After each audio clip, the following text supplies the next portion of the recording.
comece Esta a gravar. conferência será gravada agora. Muito bem, então agora que estamos gravando, a gente pode começar.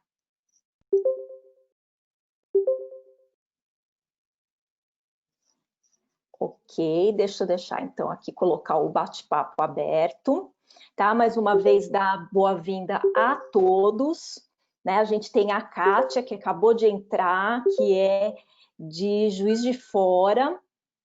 Então, assim, fico muito feliz quando eu vejo realmente aí professores, coordenadores, educadores do Brasil inteiro aqui com a gente, né? E realmente esse tema é um tema que é bem importante, que é como vai ser a retomada das aulas presenciais. E aqui, assim, apesar do tema ser essa questão da retomada, no fundo a gente não consegue escapar de falar do ensino híbrido. Porque é interessante, onde você vai, quando o tema é a retomada das aulas presenciais, essa expressão ensino híbrido aparece. Então, em alguns segundinhos, aqueles que têm acesso ao bate-papo, coloquem lá 2 ou 3 palavras que para vocês expliquem minimamente o que é esse ensino híbrido.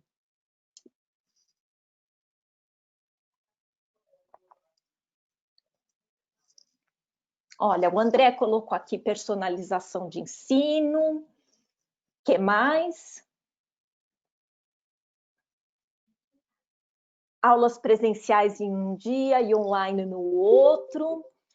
Presencial e aula ao vivo, né? Aula online ao mesmo tempo, 2 modelos coexistindo, junção de coisas diferentes, né? Seja a aula presencial é online, atividades mescladas. A Fábia coloca aqui a questão das videoaulas. A Cristina, o online misturado com o offline. Combinação de aula online, imagino que seja combinação de aula online com aula offline, né? A Lorena colocou 2 modelos coexistindo, escola e casa, 50% para cada um, né? Aprendizagem na escola, aprendizagem em casa. Vejam que assim, a gente tem pelas palavras, né, pelas ideias que vocês colocaram, a gente percebe que a gente tem assim uma ideia geral do que seja esse tal de ensino híbrido. Porém, vejam, o termo ensino híbrido, ele já existe há muito tempo, né? Muito antes da gente ter tido essa epidemia, da gente ter esse problema de ter todas as crianças do planeta estudando online. Então, um dos objetivos que a gente tem aqui hoje é também de deixar um pouco mais claro o que é ensino híbrido, esse termo, né? O que é esse conceito de ensino híbrido, e a gente pensar como é que a gente pode se apropriar dele de uma maneira melhor, mais aprofundada, para ter mais efetividade no que a gente vai fazer nos próximos meses, possivelmente, né? E vejam, quanto tempo a gente tem para se preparar? Nós temos aproximadamente 6 a 8 semanas para nos prepararmos, ok? Então, é um novo momento, e é até por isso que a Seven trouxe esse tema da retomada das aulas presenciais. Como eu disse para vocês, né? Vejam, a gente está diante de um grande dilema, né? A gente está falando de um momento em que todo mundo, toda a sociedade tem uma preocupação com a sobrevivência das escolas, né? Então, a gente entende que quanto mais cedo as escolas puderem voltar a operar, essa situação fica menos sensível. Mas, por outro lado, a gente tem preocupação das consequências desse retorno das escolas na pandemia, né? Quer dizer, será que o número de doentes vai aumentar? Será que o número de infectados vai aumentar? Né? Mas também, por outro lado, a gente tem a situação de todo alunado, né? É uma preocupação muito séria com as condições mentais, emocionais, psicológicas desse grupo, né? Que é muito expressivo no Brasil, que é de crianças e jovens confinados por tanto tempo. Agora, indo do outro lado, vejam o nosso dilema, a gente tem toda a preocupação da preservação da saúde dos docentes, dos funcionários, porque, sim, entendemos que as crianças e os jovens são menos frágeis ao coronavírus, mas a gente tem toda uma população de docentes e funcionários que nessa retomada aumentam o seu risco de contágio. Então, esse é o cenário que a gente tem. Então, nesse dilema, as pessoas têm que se posicionar de alguma maneira. E aqui eu não estou fazendo nenhum juízo de valor, nem pela pró-abertura ou contra-abertura, mas, no fundo, é realmente uma questão muito difícil de ser respondida, né? E ainda bem que não cabe a nós responder, né? Cabe às autoridades. Mas aqui é só para dar assim, um contexto inicial de toda essa dificuldade. Então, vejam, a gente vai passar aí por um período que nós não sabemos de quanto tempo estamos falando, em que o digital vai ter que ser combinado com o analógico. Foi isso que vocês colocaram. Ai, Magali, você está colocando para mim no chat o link para o pessoal receber o conteúdo do webinar. Ai, olha, nem tinha visto que você tinha chegado, tá bom? Então, pessoal, olha, quem quiser receber o PowerPoint, a apresentação, é só fazer, colocar aí nome, e-mail, tal, aí clicando nesse link que a Magali colocou no bate-papo, que a gente manda o material completo, tá bom? Bom, voltando aqui para a apresentação, como eu disse, a gente pensar que assim, eu não consigo responder quando que isso vai acontecer, até porque como temos aqui pessoas de todos os estados, vejam, Manaus, né, o Amazonas já está fazendo um movimento de retomada. São Paulo tem a possibilidade do dia 8 de setembro, mas não sabemos. O Rio estava no processo de retomada, recuou. Então, não sei em que momento começa isso, mas em algum momento começará. E aí, quando a gente vai passar da fase 1 para a fase 2, a gente também não sabe. Nós podemos ficar 4, 5 meses nesse movimento em que a gente vai ter que ter os dois ambientes, o digital e o offline e o online acontecendo ao mesmo tempo, combinados. Então, eu dividi aqui, né, pensando que nós temos aí de 4 a 8 semanas, dependendo do estado brasileiro, de preparação para a retomada das aulas. Então, eu dividi este momento de preparação em 3 etapas.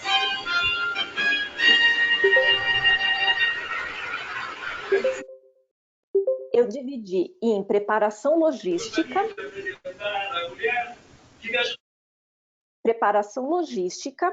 preparação acadêmica e a implementação operacional. Então, neste webinar, o que nós faremos, eu vou pedir, tem alguém com o microfone abrindo, tá? Eu vou pedir, e tá vindo um som de televisão, alguma coisa assim. Então, só lembrando para todos deixarem o microfone fechado, tá bom? Então, vamos lá. Então, nesse webinar, nós vamos passar por essas 3 etapas. A da preparação logística, e aqui os professores vão entender que eu vou estar conversando mais com as lideranças. A preparação acadêmica, que aí eu falo com todos, e a implementação operacional, que aí é onde eu vou ser mais curta, tá? Eu não vou me aprofundar tanto nessa terceira fase, porque senão eu extrapolo o meu tempo. E no webinar da terça-feira que vem, a gente vai falar mais da implementação operacional, ok? Então, vamos lá, vamos entrar primeiro na preparação logística, que é um tema que também está rolando por toda parte, né? Que tem a ver, primeiro, com protocolo de segurança. né? Então, assim, qual é o protocolo? Então, é máscara para os alunos, o aluno vem com máscara de casa, o funcionário recebe máscara pela escola, a gente vai usar máscara de tecido, a gente vai usar máscara descartável. Então, vejam, essas são decisões que cada escola vai tomar sua. Bem como onde vai colocar totem de álcool em gel, que tipo de totem vai ser adquirido, né? Ou se vai ser só colocado ali aquele potinho, também cabe a cada escola, depende do tamanho, do porte da escola. Os termômetros... estão se preparando para o clássico de amanhã. Os termômetros, né, que a gente vai ter que... A criança com febre não pode entrar na escola, funcionário com febre não pode entrar na escola, então a gente vai precisar daquele termômetro que não encosta na testa. Os tapetes higienizantes, eu não tenho ainda certeza, eu vou até pedir para, se alguém souber disso, colocar no bate-papo. Eu não sei se tapete higienizante será elemento obrigatório, tá? Eu não tenho certeza.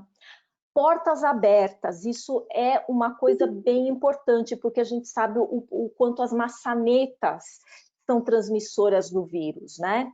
Então tem tem escola fazendo solução super caseira, né? Porque via de regra as portas elas têm aquela mola para quando você abre a porta ela fecha sozinha, né? Então assim fazer aqueles encaixe de madeira para manter a porta sempre aberta, tanto por conta de circulação de ar quanto para a criança não ir lá e usar a maçaneta para abrir a porta. E, finalmente, parte do protocolo de segurança é a questão dos horários, né? Horário de entrada tem que ser diferenciado, né? Então, cada série entra num determinado horário, para não gerar aglomeração de criança, todas tentando entrar no mesmo horário, horário de recreio, horário de saída. Então, essa é a parte dos protocolos de segurança que já tem que estar pronto, tem que estar escrito, tem que estar comunicado para as famílias. Todas as famílias têm que conhecer quais são os protocolos de segurança e como a escola está se organizando e se preparando para essa parte. Bom, a segunda etapa é a de pesquisa e conversa com os docentes. E aqui é muito importante, porque a gente precisa, assim, docente que está no grupo de risco, ele, assim, a recomendação do Conselho Nacional de Educação é que esse professor seja mantido dando aula online. Então, a gente tem que fazer um recorte muito bom, com antecedência, de quais são esses docentes. A gente tem que pedir documento que comprove que esse docente realmente é do grupo de risco, porque não é só o fator idade, né? Quais são os outros fatores que colocam uma pessoa no grupo de risco? Vamos lá, vou deixar vocês porem no chat um pouquinho.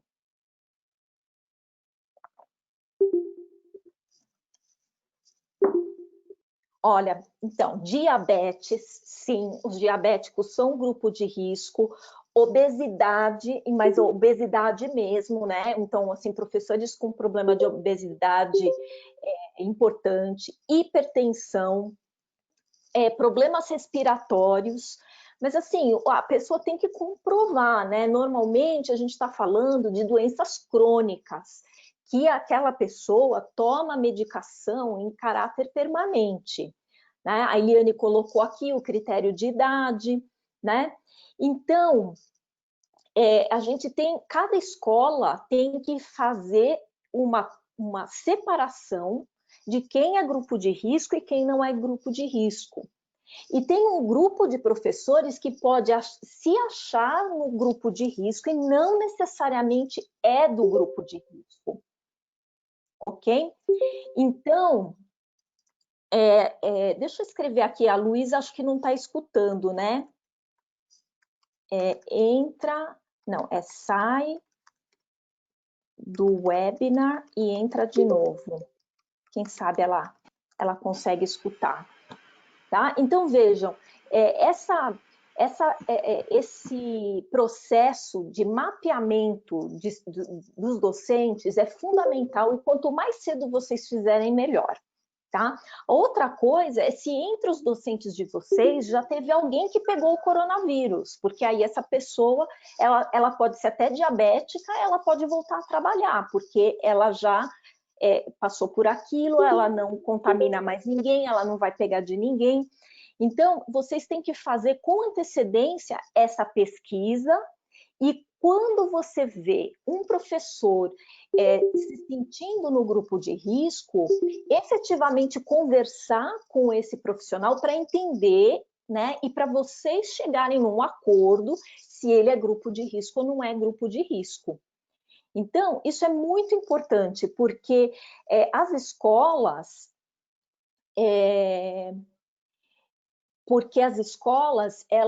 elas não podem ser surpreendidas na semana de retorno às aulas com um número X de professores que ela estava contando que voltaria para a sala de aula física e que, de repente, ela vai descobrir que esses professores não vão voltar porque eles têm diabetes, por exemplo.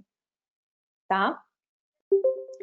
Então, isso é muito importante. E a terceira etapa dessa parte de preparação logística tem a ver com a pesquisa com as famílias.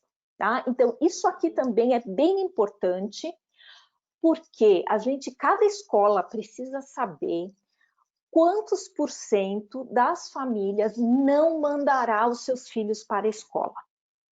Tá? Quantas famílias...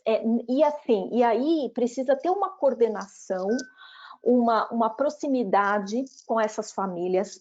A coisa tem que ser muito bem feita, porque também a escola ela tem que se preparar para um determinado cenário. Então, a gente tem que pedir para que a família se posicione agora. Então, se ela falar assim, eu só vou mandar meu filho para a escola na fase 2, ela depois não pode voltar atrás, porque imagina você preparar a sua escola para receber 500 alunos, né? A tua escola tem 1.500 alunos, você se prepara para receber só 500 e, de repente, mais 500 alunos começam a ligar para a escola, né? 500 famílias ligando e falam, eu mudei de ideia, agora eu quero mandar meu filho. Né? Não tem logística que dê conta disso. Então, precisa ser feito realmente um acordo. Então, se a família disser que volta na fase 1, na fase 1 vai estar preparado para receber o filho daquela família. Se a família está com medo e quer que a criança volte só na fase 2, vai ter que esperar a fase 2. Ok? Então, essa pesquisa das famílias é fundamental. Porque o que ocorre, né? Vamos pegar aqui um cenário, tá bom? A gente só pode colocar 35% de cada classe na sala de aula. Então, vamos supor que você tenha na tua escola 30% das famílias que não quer trazer as crianças para o presencial. Vocês conseguem ver o meu mouse aqui? Tá? Então, vamos supor que 30% das famílias não queira mandar os seus filhos na fase 1, só na fase 2. Eu fico com 70% dos alunos que querem mandar os filhos para a escola. Aí é perfeito, olha só, eu ponho metade para vir, por exemplo, de segunda e quinta na turma A. E a outra metade naquilo que eu chamo de turma B, para vir de terça e sexta. Tá? Então, assim, por isso que a família tem que tomar uma decisão e depois aquela decisão tem que ser permanecida, porque você vai montar essa divisão. Quem vai ser turma A, quem vai ser turma B.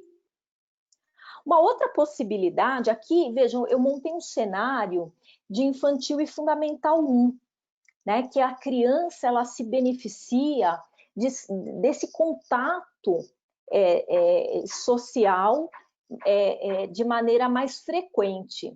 Mas uma outra possibilidade, que foi aqui o que eu propus como ideia de Funde 2 em ensino médio, É o mesmo cenário, vejam, 30% das famílias falou que não vem para o presencial. Então, eu pego o que sobra, que é 70%, divido em duas turmas de 35, turma A e turma B. A turma A vem para a aula na semana 1 e na semana 3.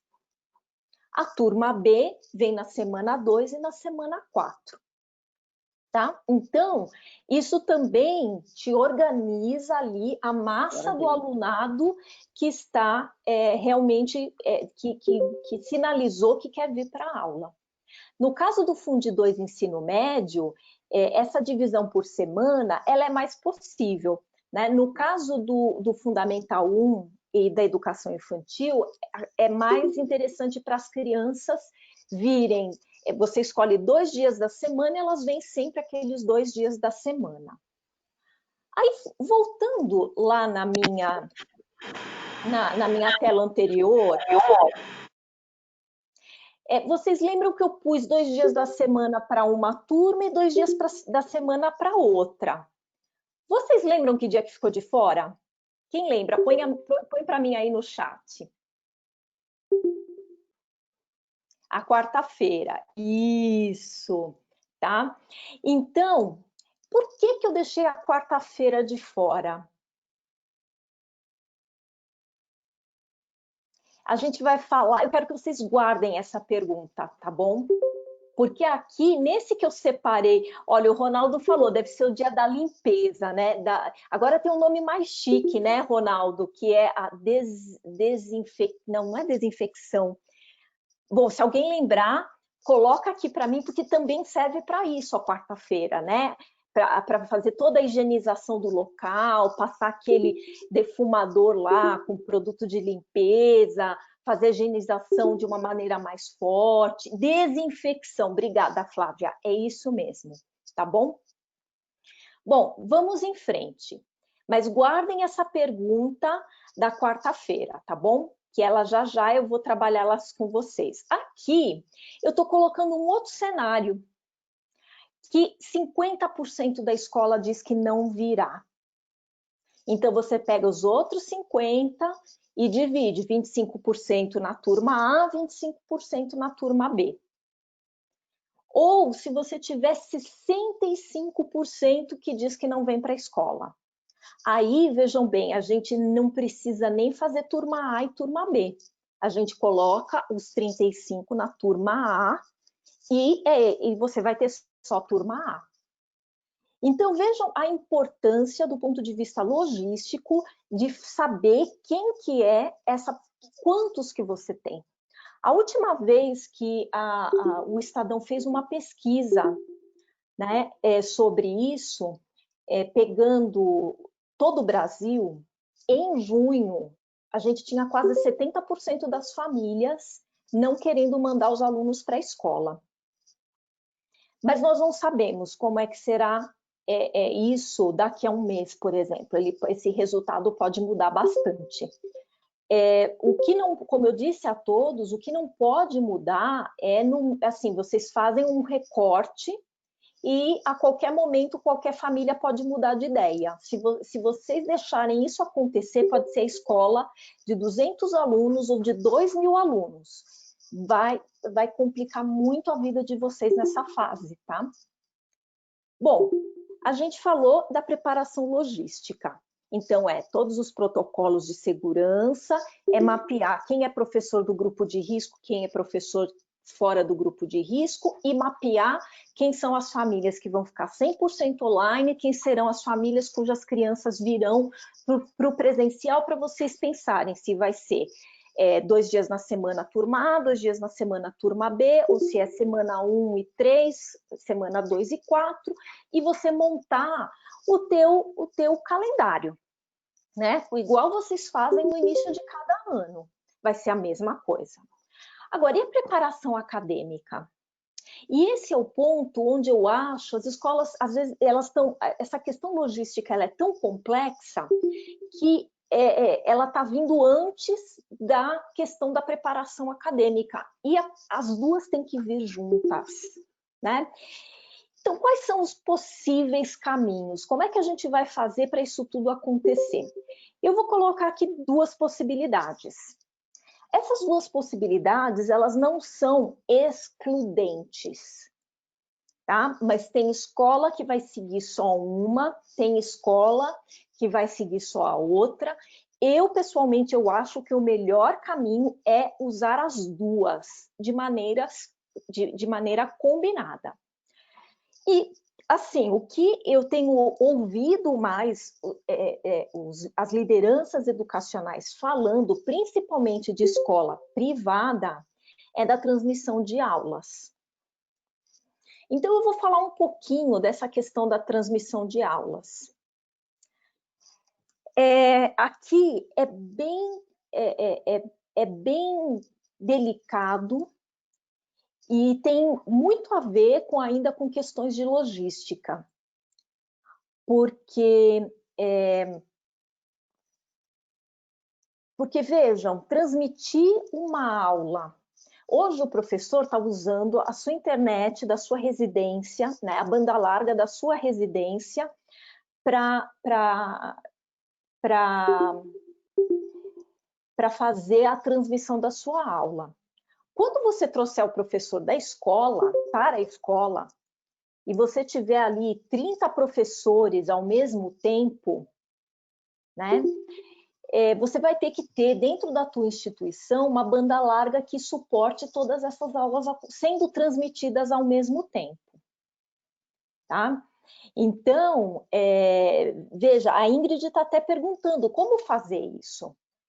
Então, Ingrid, eu vou colocar mais elementos aqui para vocês verem como não é muito simples fazer transmissão de aulas, tá? Para meio que para usar a aula presencial como uma aula para o aluno que ficou em casa. O segundo item é que, assim, é preciso ter o computador ou o equipamento, seja ele o celular, seja um maquinário como este aqui, tá? Cabeado, porque normalmente o Wi-Fi não aguenta, tá? O Wi-Fi, ele funciona para um determinado número de máquinas, ou para quando você tem um equipamento único. Quando você começa a depender, mesmo você tendo banda suficiente, o Wi-Fi, ele é consumido, né, por qualquer um que está ali em volta. Então, para você ter garantia que essa aula vai realmente ser transmitida, seja a máquina aqui, a gravadora, seja o computador, seja o celular, ali num tripézinho, ele tem que ter, você tem que ter certeza e possivelmente cabear para você garantir internet para fazer essa transmissão. Então, o Carlos perguntou aqui, o César perguntou aqui se a velocidade do Wi-Fi é menor que a do cabeado. Ela não é menor, mas ela é mais instável, tá? Ela é bem mais instável. Eu conversei com uma pessoa de tecnologia que está fazendo esse trabalho num colégio de grande porte em São José dos Campos, e conversei com mais 2 profissionais e todos foram unânimes em dizer que você pegar 20, por exemplo, 20 computadores, colocar todos eles no Wi-Fi para transmitir 20 aulas ao mesmo tempo, não vai aguentar. Tá? Então, assim, essa questão do cabeamento tem que ser pensada, porque as escolas estão fazendo alguns testes para fazer transmissão de aula, mas pega ali um computador, liga e tudo mais. Precisa fazer teste com todas as salas funcionando ao mesmo tempo, ok? Aqui, ó, até alguém colocou, o sinal do Wi-Fi se dispersa e ele se perde se tem muita parede, tá? Outra coisa, fone de ouvido, né? Muito mais para a questão do microfone com Bluetooth para o professor, né? Porque hoje, não necessariamente, que nem o meu não é Bluetooth, ele está aqui ligado no computador. Se o professor tiver que estar de pé, ir para a lousa e tudo mais, ele precisa de um equipamento para ouvir se algum aluno tiver algum aluno de casa tiver alguma pergunta, ele escutar essa pergunta, né? E ele poder, e aquilo que ele estiver falando ser ouvido por quem está no online. E por último, é importante ter algum aluno que ajude, um aluno presencial que ajude no chat, porque o professor não vai conseguir coordenar tudo isso, coordenar os alunos que estão ali, coordenar que tem uma câmera ali gravando e transmitindo a aula dele, coordenar que ele tem que escrever na lousa, ou ele está usando ali um computador, projetando um PowerPoint, e ainda cuidar se vem alguma pergunta no chat, tá? Então, isso é bem importante. Porque senão, se a escola promete para as famílias que as aulas serão transmitidas ao vivo, as aulas presenciais serão transmitidas ao vivo e depois o sistema não suporta, você vai criar um novo momento de instabilidade com as famílias, tá bom? Bom, isso é parte de transmissão de aula. Agora eu vou entrar no ensino híbrido, ok? Olha, o César faz outra contribuição, tá? Mais importante até do que ter o aluno olhando o chat, é ter alguém movimentando a câmera. Olha, César, sim, tá? Sim. Tem escola que está colocando estagiário, está colocando auxiliar de classe para fazer esse trabalho, né? Tem escola que está programando de pegar realmente um aluno e esse aluno vai dando uma ajuda. O que eu tenho para falar para vocês é o seguinte, essa questão da transmissão das aulas desta maneira vai funcionar melhor em escolas que têm recurso financeiro para fazer investimento nessa infraestrutura, tá? Eu não sei se é toda escola que vai ter condição de fazer desta forma. Até mesmo porque, às vezes, como tem toda a questão de ter internet que aguente tudo isso, precisa ver se é uma escola que já tem isso funcionando, né? Ou se vai ter que cabear a escola inteira, de repente, né? Assim, em questão de semanas, vai ter que cabear a escola inteira, conforme o tamanho do prédio, é super difícil você fazer todo esse trabalho de infraestrutura. Se você tiver que contratar ainda uma pessoa para ficar ali, para ficar olhando, a câmera virando, vai para lá, vai para cá, tudo isso começa a encarecer, tá? Então, e vejam, transmitir algumas aulas também é um cenário, transmitir 100% das aulas é outro cenário. Por isso é que eu queria dizer aqui para vocês que o ensino híbrido, do meu ponto de vista, é uma solução que, junto com transmissão, e essa transmissão também precisa ver se você quer fazer ao vivo, né, onde o risco é maior, né, ou se você quer gravar a aula que foi dada e depois colocar à disposição assincronicamente para os alunos que ficaram em casa. Seja porque não quer ir para a escola, seja porque não é a semana dele de ter aula. Então, vejam, essas decisões, elas precisam ser debatidas com os professores neste momento, né? Eu vi até um pessoal comentando que tem o direito de imagem do professor, tem direito de voz, tem todos esses aspectos que precisa estar tudo alinhadinho, né? Precisa ter uma plataforma que esse vídeo não escape, que ele só fique dentro da estrutura educacional, tem tudo isso, tá? O Fábio até colocou aqui, se cabear uma escola grande parece ser difícil, imagina uma escola menor, né? Eu concordo super com você, Fábio.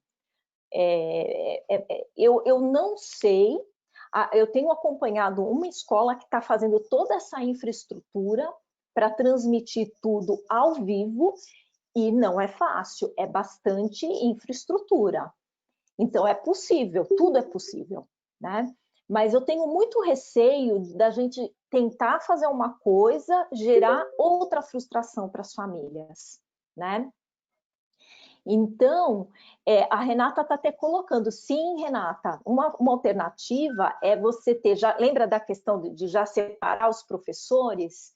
Então, você coloca alguns professores online, você pode definir que uma disciplina qualquer vai ficar online até você estar na fase 3, por exemplo, né?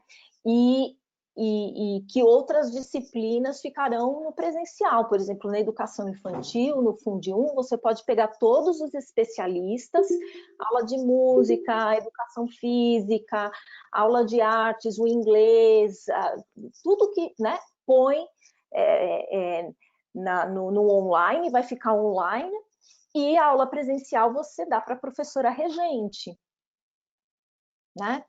Então, agora sim, mesmo a gente fazendo isso, né, a Renata colocou aqui, aquela aula que está sendo dado presencialmente e que você tem ali uma população que não está acompanhando, aquele conhecimento precisa chegar para o alunado que não está presente.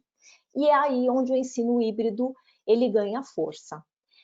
Mas então, o que é esse tal do ensino híbrido? Né? Vocês me falaram várias coisas, que é o que está mais comum por causa dessa circunstância da pandemia.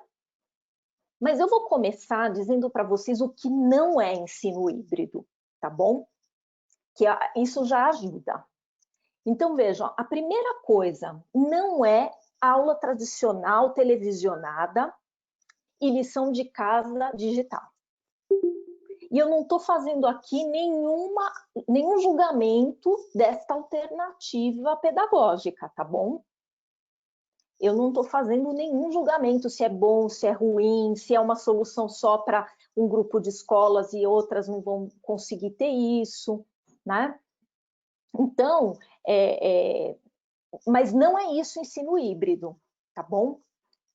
Outra coisa que não é conhecimento transmitido todo pelo professor e os alunos fazem tarefas ou lição de casa para memorizar aquele conhecimento.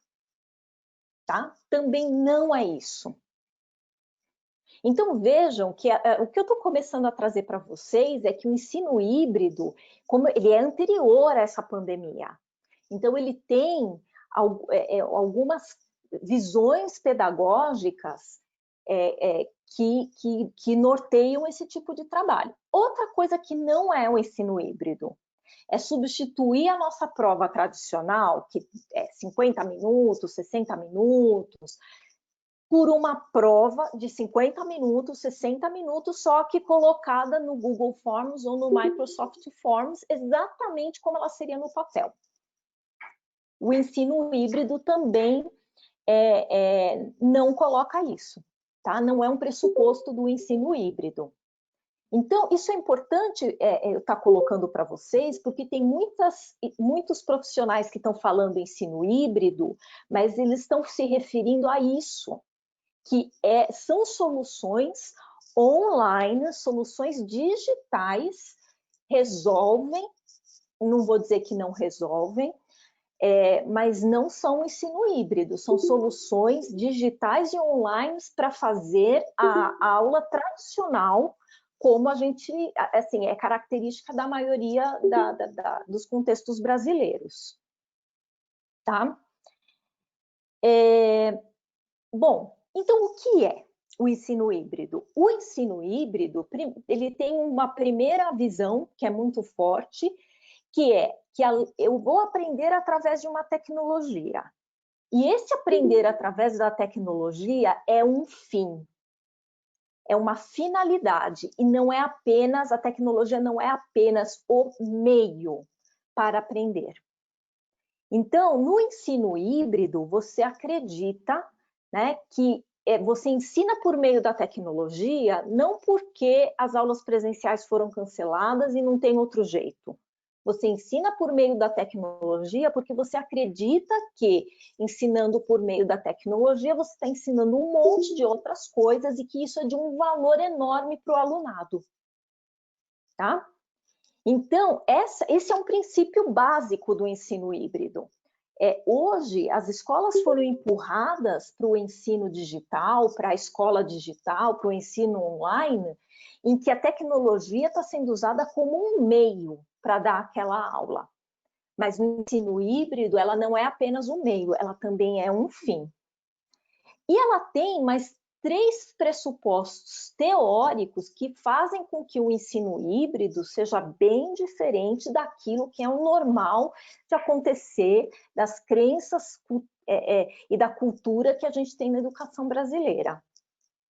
Agora, mesmo sendo bem diferente do que a gente imagina, eu postulo aqui que o ensino híbrido é sim um caminho, e um caminho menos caro do que aquele de televisionar todas as aulas e tentar colocar todos os alunos na mesma aula, só que alguns dentro da sala de aula e outros na sua casa.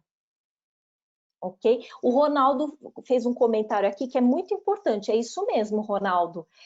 Adotar o ensino híbrido é uma decisão que está dentro do projeto político-pedagógico de cada escola, tá? Sim, porque é uma perspectiva do que você acha que é importante ensinar, tá? Bom, então, eu vou colocar aqui aqueles 3 pressupostos principais do ensino híbrido. O primeiro é de que o aluno pode aprender de maneira autônoma. Então, vejam, quando você você quer televisionar a tua aula presencial e deixar o aluno na casa assistir, pode estar por trás disso uma visão de que o aluno só aprende com o professor falando para ele e transmitindo um conhecimento. No ensino híbrido, a crença é de que o aluno ele tem condições de aprender de maneira autônoma, tá? E o professor ele é muito mais um mentor do que um transmissor do conhecimento. Se ele é capaz, se o aluno é capaz de aprender de maneira autônoma, vejam, a gente pode incorporar para essa fase que a gente vai ter, a fase 1 do retorno da educação, e eu vi até aqui vocês conversando no chat, mas eu acho que esse ano não volta. Vejam, eu não estou nem tentando responder essa pergunta, tá? De quando que a gente vai entrar na fase 1, mas em algum momento entraremos, seja em setembro, seja em fevereiro do ano que vem. Quando a gente estiver nessa fase 1, essa fase de revezamento, uma grande saída é você disponibilizar para os alunos videoaulas. Lembrando que a videoaula não é um negócio de 50 minutos. A videoaula tem como conceito ser uma coisa curta e objetiva, né? De 8 a 15 minutos, para o Fundamental 1, mais curto ainda, 5 a 7 minutos a videoaula, né? Para que o aluno, por meio da videoaula, então vejam, pode ser um recorte daquela aula presencial, que foi de repente gravada, tá? Então, a gente parte do pressuposto que o aluno ele vai assistir aquilo, se ele tiver dificuldade, ele pode assistir de novo, né? Tem que ter um canal, óbvio, para ele tirar dúvidas, mas que o uso de videoaulas deveria ganhar muita força nessa fase 1 e fase 2 do retorno.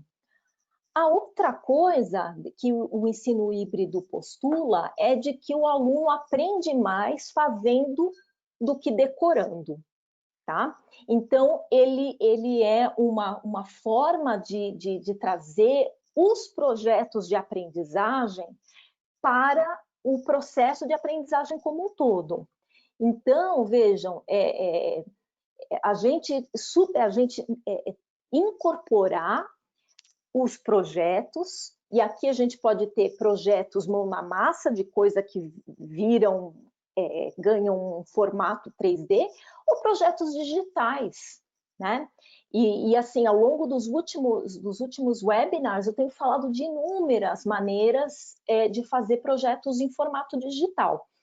Então, você propor atividades que a criança e o estudante, o adolescente tem aqui, pesquisar, buscar, ir no YouTube, buscar, ele mesmo buscar os vídeos, para buscar aquela informação, para gerar um projeto, pode criar uma atividade instrucional que contempla aquele conteúdo que foi dado presencialmente para os alunos que estão na semana de ir para a aula presencial, por exemplo. Tá? Por fim, as pesquisas colaborativas. Tá? Então, aqui não é bem um projeto, pode ser uma etapa antes de um projeto, mas a gente pode trabalhar com criação de mural, com criação de website, com criação de mural, quando eu quero dizer mural digital, a gente pode colocar os alunos para fazer um blog, que é o resultado de pesquisas que eles fazem juntos. Então, deixar os alunos se reunirem por exemplo, pelo Zoom gratuito, né, que dá para eles fazerem reuniões de 40 minutos. E eles juntos terem que produzir trabalhos, pesquisas e dar essas devolutivas daquilo que eles pesquisaram, colocando os vídeos que eles encontraram, as informações que eles encontraram, até fake news que eles encontraram e descobriram que eram fake news, tá? Então, esse é o pressuposto número 1, tá? Pressuposto número 2 do ensino híbrido é que a aprendizagem ela tem que ser orientada para o sucesso. Então, vejam, quando eu falei lá da prova tradicional, né, aquela prova de 50 minutos, que você checa no mesmo dia o que os alunos ficaram 2 meses estudando, ou um mês inteiro estudando, esse tipo de experiência avaliativa não necessariamente é orientada para o sucesso. Né? No ensino híbrido, a gente pensa a aprendizagem orientada para o sucesso. Né? Porque ela personaliza, porque eu comparo o aluno sempre com ele mesmo, eu não necessariamente crio uma régua e comparo todos os alunos usando a mesma régua. Então, vejam, aqui eu vou colocar alguns exemplos de como você trazer atividades que são orientadas para o sucesso. Por exemplo, criar portfólios digitais que vão mostrar a jornada daquele aluno, daquele indivíduo ali, ao longo de 1 ano, 2 anos, 3 anos. Então, você pode ter portfólios que andam com o aluno ao longo de um ciclo inteiro, de um segmento inteiro. E aí você vai olhando aquele aluno em relação como ele era no mês anterior, como ele era no início do ano. Então, assim, ele sempre vai ter um nível de desenvolvimento.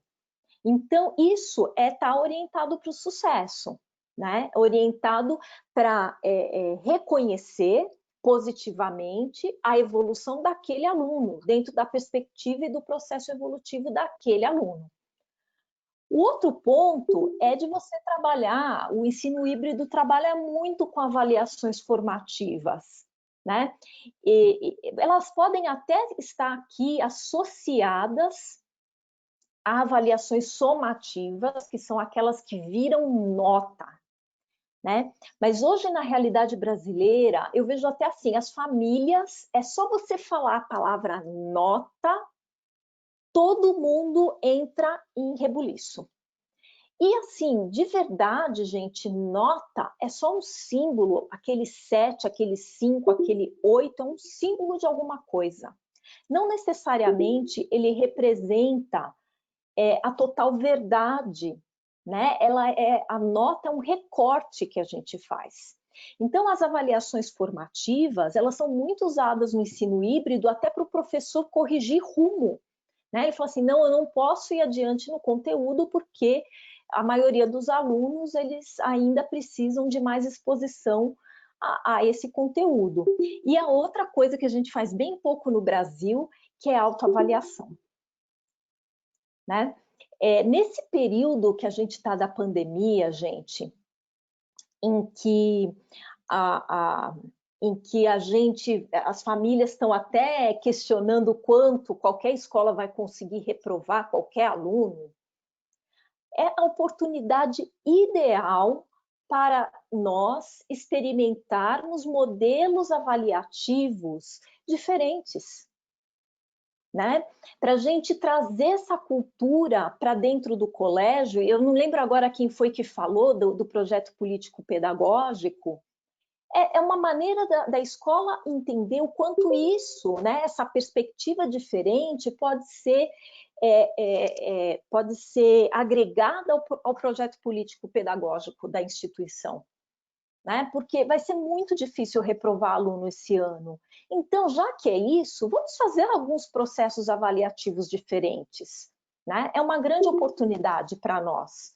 É premiar pelo esforço, por ter feito, pela execução, é avaliar mais de pingadinho, avaliações curtinhas, pontuais, né?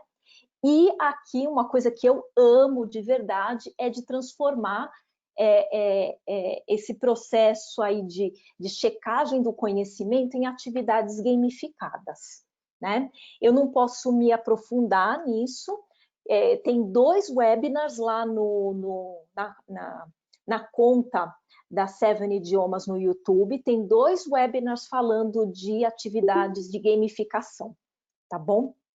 Então, notem que, assim, o ensino híbrido, ele não é bem ter o online e o offline ao mesmo tempo, porque você pode fazer um online apenas como uma substituição e manter a perspectiva tradicional de aula. Tá? No híbrido, o conhecimento, a maneira como o educador enxerga o conhecimento é diferente. Né? A preocupação não é com o conhecimento ser decorado, ser memorizado, mas sim de fazer com que o aluno tenha a capacidade de buscá-lo e de conectar aquele conhecimento com outros elementos da vida prática, né? Aí eu usei até a figura da rede, da teia, né? Da teia de aranha, onde você mexe uma coisa e aquilo causa vibração na teia toda. Então, o ensino híbrido, ele vai ter a perspectiva de olhar para o conhecimento de uma forma diferente, né? A gente está falando de uma geração que, quando for escrever, vai escrever no computador. E quando escrever no computador, vai ter um corretor automático, né? Que quando ela não souber alguma informação, ela busca aquela informação em 3 segundos no Google. Então, é mais do que decorar coisas, o que ela precisa é saber como buscar essas informações e aplicar essas informações de maneira crítica. Bom, dentro dessa visão, é muito interessante a gente trazer o aluno como produtor de conteúdos. E aqui é onde, aqui o pessoal que é professor, tá? Aqui, gente, é um jeito maravilhoso de vocês ficarem menos sobrecarregados. Porque, assim, eu vejo professores, por exemplo, usando atividades gamificadas, e aí um dia para e fala assim, mas e se eu colocar os meus alunos para eles montarem o jogo, né? Ao invés de eu ter que montar o jogo. Gente, sai cada jogo maravilhoso. Né? Ao invés de você fazer todas as videoaulas, põe o alunado, né? Você põe eles em grupos e o objetivo deles é cada um montar uma videoaula de determinado assunto e eles trocam as videoaulas. Isso é ensino híbrido, inclusive existe esse aspecto híbrido do papel, inclusive, de quem é o detentor do conhecimento. Né? O aluno começa a se apropriar desse papel. Então, ele começa a escrever blogs, ele começa a escrever, montar gincana de matemática para todo mundo da turma participar. O Felipe falou aqui da sala de aula invertida. Felipe, dá um trabalhão fazer sala de aula invertida, porque é uma produção de vídeo danada. Mas se você colocar os alunos para produzirem vídeo junto com você, você está diminuindo muito o teu trabalho e quando o aluno tem que produzir o vídeo, quando o aluno tem que produzir o site, quando o aluno tem que produzir o jogo, aquele conhecimento, ele ganha significado, né? Ele ganha significado. Então, o processo de aprendizagem, ele é acelerado pelo significado que ele ganha para o estudante. Enquanto ali na aula, que pode até ser televisionada, em que o aluno está passivo, assistindo o professor falar, né, ininterruptamente, ele fica ali anotando coisa para ele memorizar depois, isso gera pouca relevância limitada, né? E causa também, e sobrecarrega muito todo o professor, né? Então, vejam, e aí a gente tem enormes possibilidades, a diversidade, seja ela digital ou analógica, ela é enorme. Então, vejam, naquele momento que você tem a turma A fazendo aula presencial com você, você pode colocar a turma B para trabalhar, né?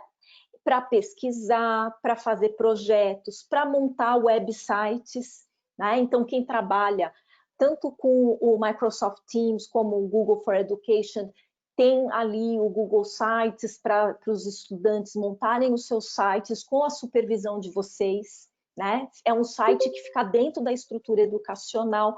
Então, assim, é fantástico, eles fazem coisas lindas, melhor que a gente. Outra possibilidade é de colocar o pessoal para fazer podcast. Então, eles podem abrir aquelas contas de sites que guardam áudios, né? Ou você pode fazer até mais simples, abrir uma pasta lá no Google Drive. Os alunos têm que montar podcasts de determinado tema, onde eles têm que ser, eles têm que fazer um comentário crítico, ou eles podem fazer um podcast em trios, onde eles vão conseguir fazer uma troca, né?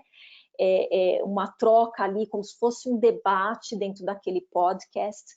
Até as crianças pequenas, gente, eles fazem cada coisa linda. Podcast é muito fácil, porque com o celular você vai lá e grava você fazendo aquele áudio.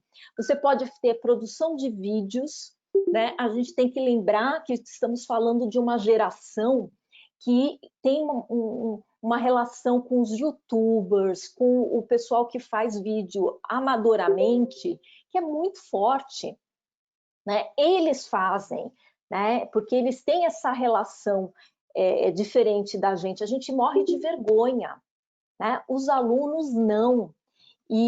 Então, vocês proporem pesquisa para que eles produzam vídeos, gente, eles fazem até assim, cenário atrás deles, eles põem efeitos especiais. A criança menor, a criança do Fundamental 1, vai trazer um vídeo mais simples, mas olha, gente, eu já vi vídeo de criança de maternal fazendo aula de inglês do nosso programa bilíngue, e ela, a mãe gravando e a criança fazendo a lemonade. Então, ela ia lá, mostrava o limão, falava lemon, aí espremeu o limão. Aí pegava o açúcar, mostrava o açúcar, falava sugar, aí colocava o sugar. Pegava a água, mostrava para a câmera, falava water, e colocava. Coisa linda, criança, sim, de educação infantil, tá? Olha, a Kátia até está falando aqui que usa muito podcasts na escola. Tá? Então, assim, é muito rico, podcast, vídeos e os desafios de jogos de conhecimento, né? Então, você pode, no momento que o aluno está em casa, ao invés de ter que necessariamente televisionar tudo para ele, coloque ele diante de um desafio, de como é que chama? Vocês já viram aqueles jogos que chama Escape Room? Quem já ouviu falar, põe um sim no bate-papo. Né? Escape Room é assim, é um jogo de você vai pegando uma pista numa coisa, uma pista na outra, uma pista na outra, até que você consegue o código que abre a caixinha onde tem alguma coisa. Né? Se você pôr Escape Room e app, né? Colocar assim, por exemplo, no Google, Escape Room App. Vocês vão conseguir vários aplicativos de Escape Room. Dá um trabalhão fazer. Coloca os alunos para montar o Escape Room. Monta o Escape Room para o outro grupo. Entendeu? O grupo A vai montar para o grupo B, o grupo B para o grupo C, o grupo C para o grupo D, o grupo D para o grupo E. E aí eles vão fazer e tem que gravar eles fazendo o escape room projetado pelo outro grupo, e aí o vencedor é o grupo que termina o escape room mais rapidamente, ou você pode dizer que o vencedor é o grupo que fizer o escape room que deu mais trabalho para o outro grupo. Aí cabe, né, a vocês pensarem como colocar os alunos para montarem jogos de conhecimento. Bom, pessoal, eu sei que eu já estou aqui no meu limite, né? Já venci a minha 1 hora. Como eu disse para vocês, eu ia fazer realmente mais a parte 1 e a parte 2 em mais detalhes. Na terça-feira que vem, eu vou me aprofundar na questão do ensino híbrido, tá? Mostrando com mais profundidade, mais tempo, como trazer o ensino híbrido para substituir pelo menos parte das aulas televisionadas. Tá? Para algumas escolas pode ser até uma solução para não televisionar nada, né? Assim, de novo, isso é uma decisão de cada instituição, né? Mas antes de entrar aqui, né, antes da gente finalizar, lembram da quarta-feira? Tá? Então, na parte da implementação, a questão daquela quarta-feira é fundamental. E eu pus aqui para vocês entenderem, porque assim, se você tem um professor que trabalha 30 horas semanais e ele vai ficar 30 horas semanais dando aula presencial, ele não tem nenhum tempo para preparar o conteúdo do híbrido, ou seja, o conteúdo de quem não está presente na aula presencial. Se você separar a quarta-feira, que eu pus a quarta-feira é mera ilustração, tá? Pode ser outro dia da semana, conforme os especialistas, esse dia muda, não importa, mas a minha mensagem é a seguinte: parte da carga horária do professor tem que ser separada e preservada para ele montar o híbrido, para ele montar o conteúdo do híbrido. Isso só será possível se a escola reservar um dia para não ter aula, né? E aí vocês podem aproveitar esse dia, fazer toda a higienização, a desinfecção lá, né? Aquela limpeza profunda. E aí, dentro daquela carga horária, os professores, todo o professorado prepara o conteúdo do híbrido. A outra alternativa que eu pus aqui para vocês é até de colocar 3 dias da semana com aulas presenciais e 2 dias para toda a equipe docente preparar o conteúdo do híbrido. Né? Aí vai muito, e aqui eu peço desculpas a vocês, vai muito da circunstância de cada escola. Se a escola, por exemplo, usa um sistema de ensino que já traz um pouco de conteúdo, né? Ou se a escola já tem professores que já têm mais rapidez de montar esse conteúdo, então não precisam de tanto tempo assim para montar o híbrido. Né? Vai muito do contexto de cada um de vocês. Mas eu acho que assim é muito importante que esse tempo da carga horária do professorado, eu sei que eles têm ali o tempo que normalmente eles já gastam para preparar a aula, mas aqui a gente está falando de produção de conteúdo para aquela aula que está acontecendo em paralelo. Né? Quando que será a fase 1? A gente vai fechar aqui o nosso webinar com vocês me colocando no chat quando que vocês acham que a gente volta. Vamos ver os palpites, porque é tudo palpite, né? Olha, a Sheila falou que fevereiro, a Amina falou setembro em Minas, setembro, vários de vocês apostando que em setembro a gente volta, novembro, março. Olha, gente, eu não tenho resposta para isso, tá? Não tenho, não sei, por exemplo, se a gente volta e depois pode ter voltar para trás e fechar as escolas de novo. Vocês sabem que isso aconteceu em alguns países, né? Eles abriram, aí viram que piorou e fecharam as escolas de novo. Não tem, olha, alguém falou aqui morrendo de medo, né? Então, assim, gente, de novo, a gente volta naquele dilema, né, de, puxa, a gente tem que abrir, é bom para as crianças, mas e o medo, e se piorar, mas, né, é tudo isso. Então, assim, responder quando que a fase 1 vai começar, não dá para responder hoje, mas nos preparar para a fase 1, a gente pode começar agora mesmo, tá? Então, é essa mensagem que eu queria trazer para vocês. Não se preocupem quando será a fase 1. Se preocupem em, a partir de hoje, se prepararem para a fase 1. Sejam vocês, que eu tenho vários líderes escolares aqui no webinar, seja você professor, né? Porque também o teu retorno vai ser mais tranquilo se você nessas 6 semanas ou 8 semanas procurar estudar para você conseguir transitar nesse meio híbrido de maneira mais fácil e gastando menos tempo, né? Para você não ficar tão sobrecarregado com coisas e providências a tomar, tá? Então, assim, na terça-feira que vem, a gente vai se aprofundar um pouco mais na questão do híbrido, tá bom?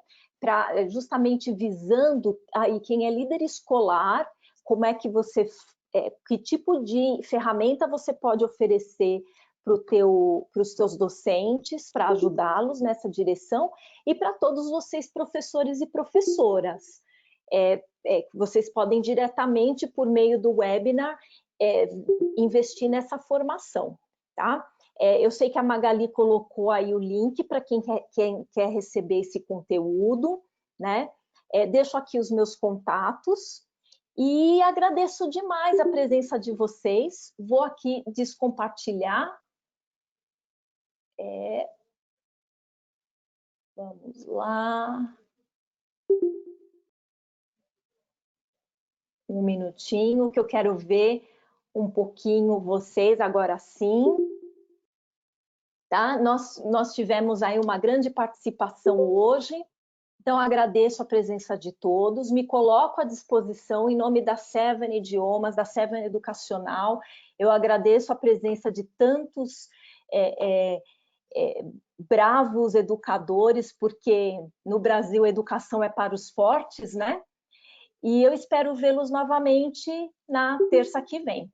Tá bom, gente? Muito obrigada e tenham uma excelente semana.